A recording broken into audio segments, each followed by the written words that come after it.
Before we begin, I want you to do one thing, just for a moment. Take a breath. Because if you clicked on this video, there's a good chance you've been carrying something heavy for a long time. Let me guess. At some point in your life, someone told you, you're too sensitive. You're overreacting. Why do you take everything so personally? And maybe they didn't mean to hurt you, but those words stay. They sink in.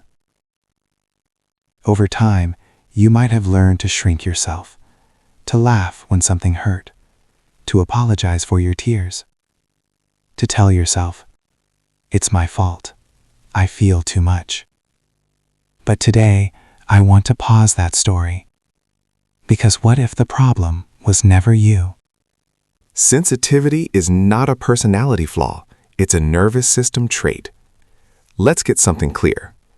Being sensitive is not about being dramatic, it's not about being weak-minded, and it's not about being unable to cope with life. Psychology and neuroscience show that sensitivity is rooted in how the nervous system processes information. Researchers call this trait high sensory processing sensitivity, but I would call it supersensor. Your brain takes in more data, and it processes that data more deeply. Why you get overwhelmed? Most people's brains are excellent filters. They automatically discard background noise, emotional subtleties, and small sensory details. This makes life efficient, but supersensors are different. Your brain lets more information in: sounds, facial expressions, emotional shifts, environmental changes. You're not imagining it. Studies show that highly sensitive brains show greater activation in areas related to awareness, empathy, and meaning-making. That's why a normal day can feel exhausting for you. You're not weak. You're processing a higher volume of input. Here's another thing many supersensors struggle with. You don't just react, you reflect. Psychologists call this deep processing.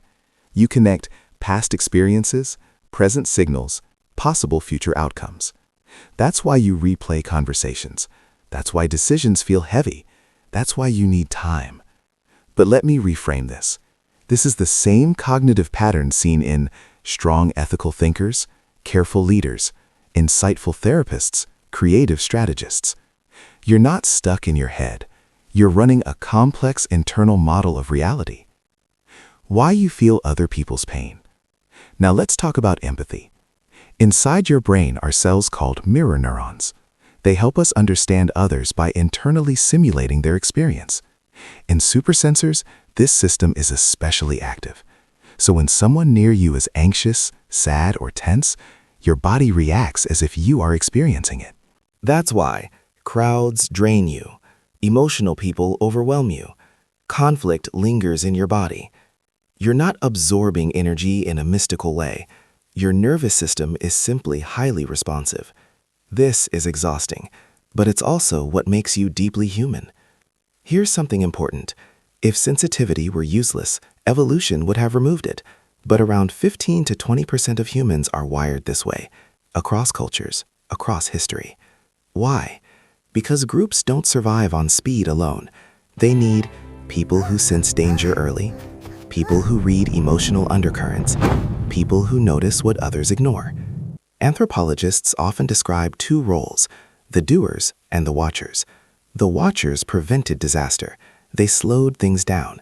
They asked, is this safe? That role still matters. Here's where many supersensors get hurt.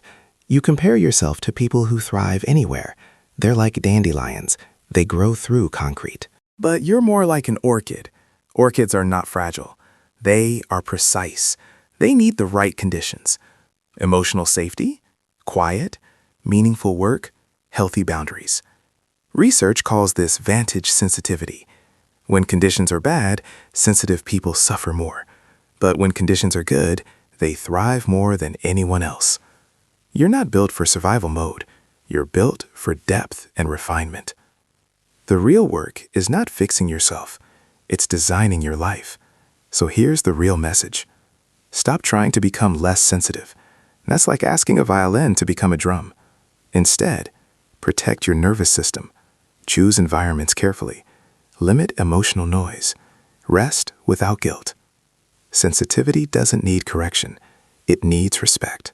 The world is becoming faster, louder, and more numb, but it still needs people who notice early, feel deeply, think carefully.